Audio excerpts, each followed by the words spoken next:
used to check the mirror before I left the house and quietly hope nobody looked too closely at my hair. Not my face. My hair. Because I knew, even if I couldn't have explained why, that something about the shape of it was working against me instead of for me. If you've ever caught your reflection in a shop window and felt a small drop in your stomach at the sight of your own hairstyle, you already know exactly what I'm talking about, and I promise you it is fixable.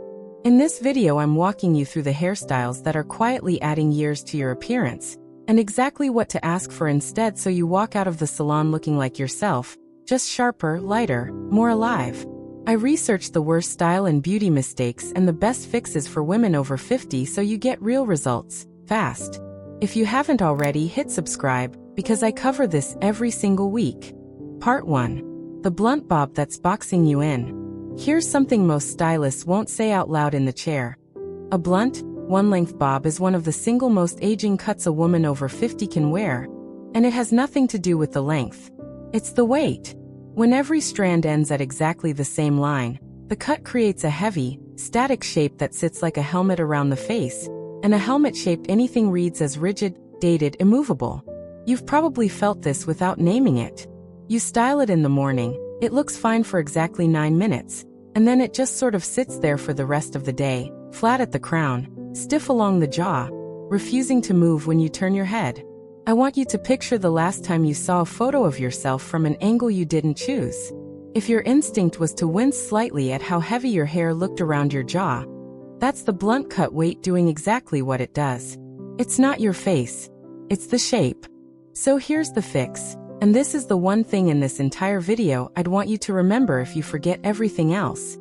Ask your stylist for internal layering with point cutting through the ends. Not a shorter cut. Not a different length. The exact same length you have now, but with the internal weight removed so the hair can actually move. Here's what that means in practice, because I know salon language can feel like a foreign country. Internal layering means your stylist is cutting layers that live inside the shape of your hair, underneath the surface, rather than visible stepped layers on top. You keep your one clean silhouette from the outside, but the hair underneath is doing all the work, releasing weight so it lifts instead of hangs. Point cutting is a technique where instead of cutting straight across the ends with the blades closed, your stylist angles the shears and cuts into the ends in small vertical strokes. This softens that hard, blunt line into something with texture and gentle movement, so the ends don't read as a solid, static edge anymore.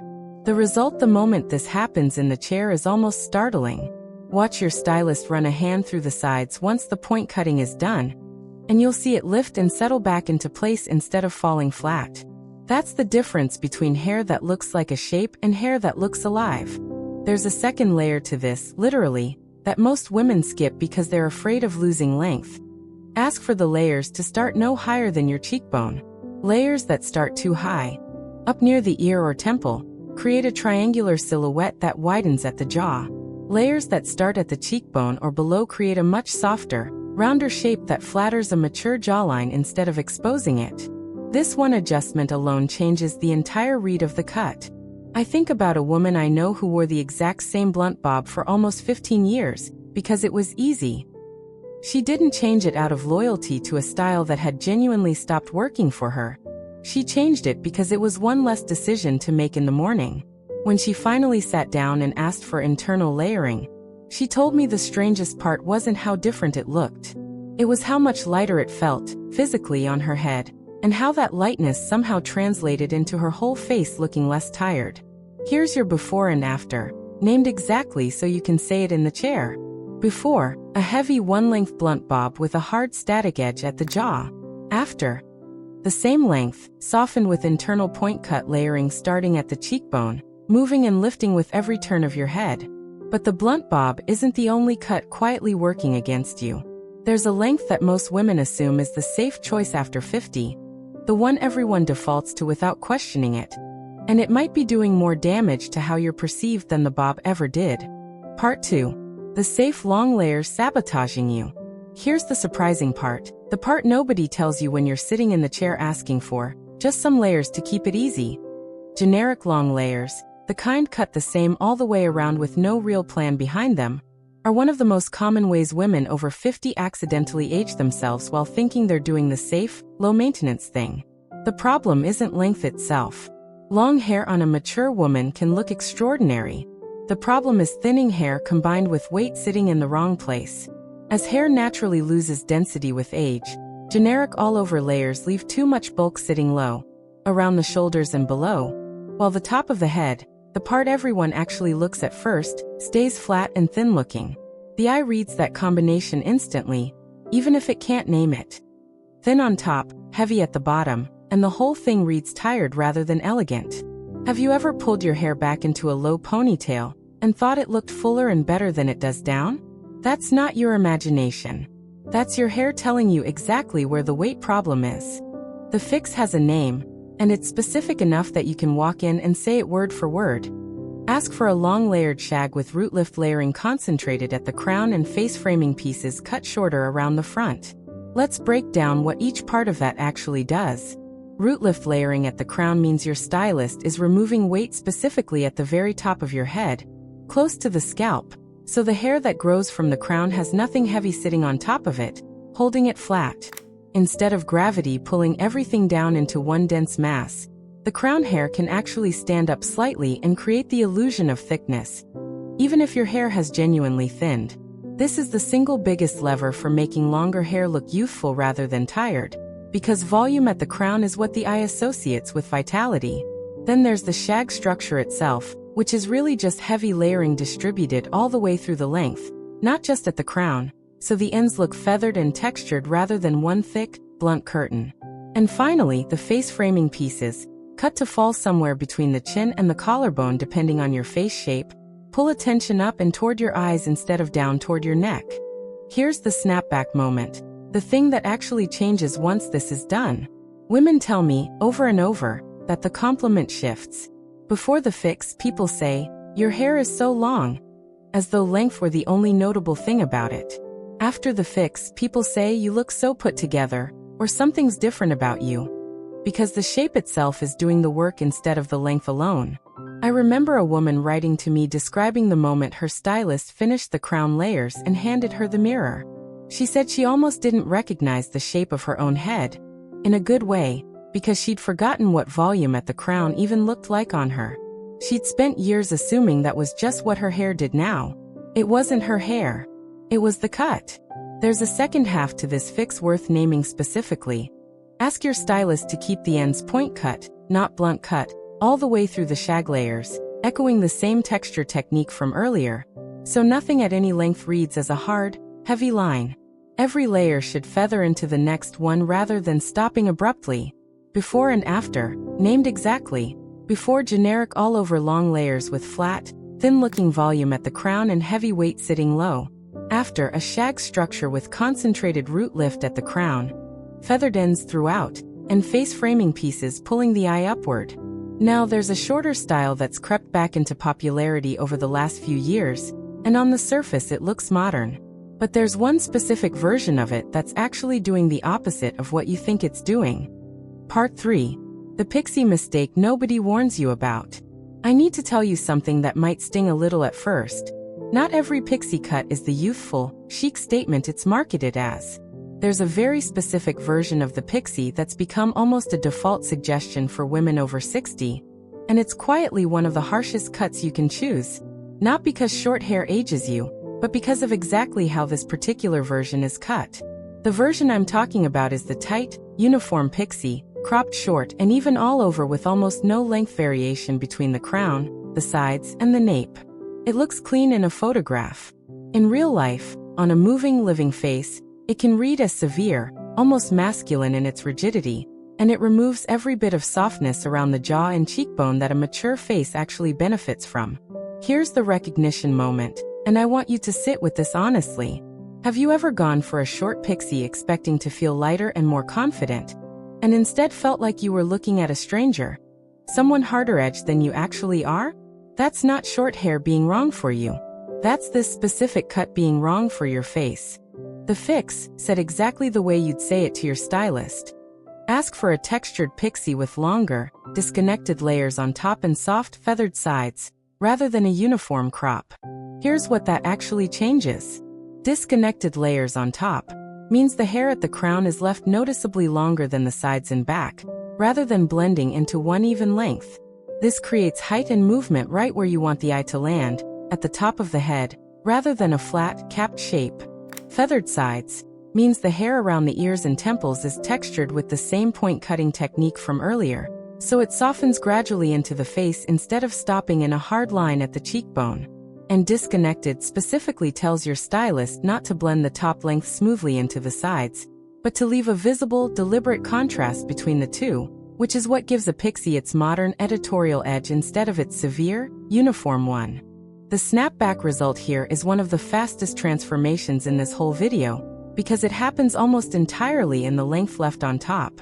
Once there's height and texture at the crown, the whole face reads softer instantly, even though you've technically kept the hair just as short.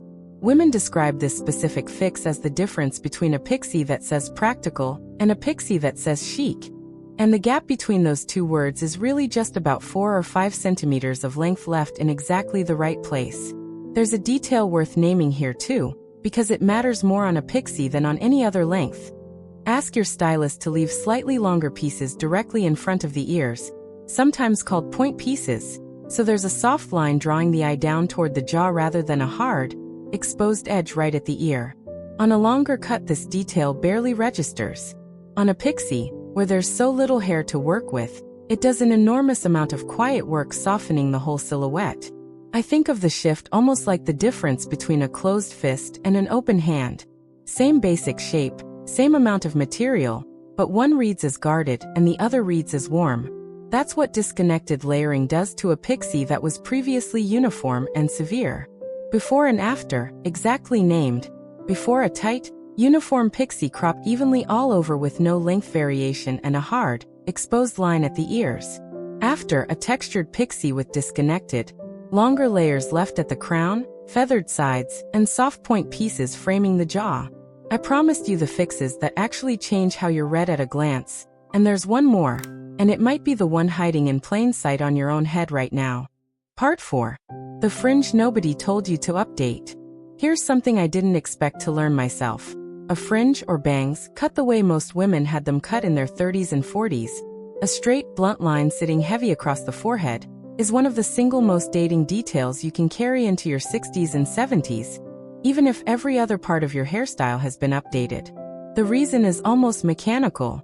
As the skin around the brow and upper eyelid naturally softens and settles with age, a hard straight line sitting directly above it creates a visual contrast, a rigid edge above a softening feature. And that contrast is what reads as dated rather than the fringe's presence alone. It's not that bangs are wrong for a mature woman. It's that this specific blunt shape is fighting against exactly what your face is naturally doing now. Have you ever noticed that in old photographs, your straight across fringe looked completely fine, maybe even flattering, and now the same style on the same forehead just looks heavier than it used to? That's not you imagining a change. That's the actual mechanics of how skin and hair interact shifting under you. The fix, in the exact words to bring to your next appointment. Ask for a soft curtain fringe, parted at the center and swept to fall past the temples, with the length graduating longer as it moves away from center. Here's the mechanism. A curtain fringe isn't a hard line at all. It's a gradual curve, longest at the very center part and gradually getting shorter as it moves outward. So it drapes around the face rather than sitting flat across it.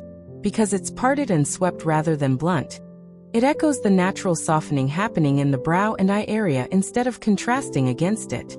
The graduated length also means it moves with you, shifting slightly when you turn your head or tilt it, rather than sitting frozen in one static shape all day.